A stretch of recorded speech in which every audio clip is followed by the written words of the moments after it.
have to admit, I hear voices. It's true.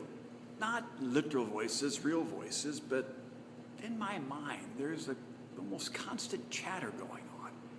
And sometimes it's not so helpful.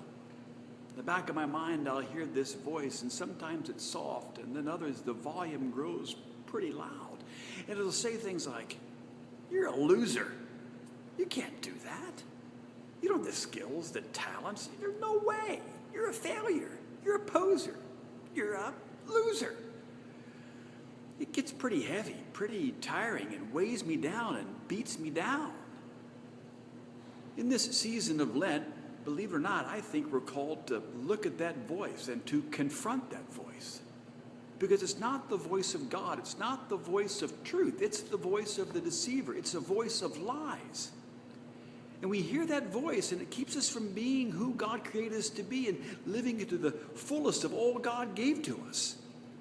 In this season, we are to turn down the volume on the voice of the deceiver, turn down the volume on the lies, and turn up the volume to hear God's voice, the voice of truth. We are the beloved children of God with whom God is pleased.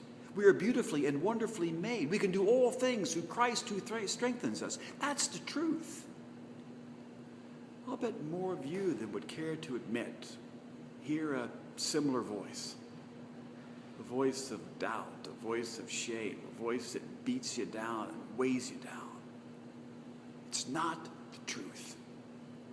In this season, let us turn down the volume on the deceiver and turn up the volume on God and hear the truth of who we are.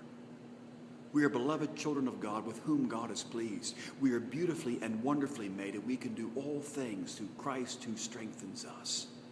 That's the voice of God. That's the voice of truth, and that's the truth of who we are.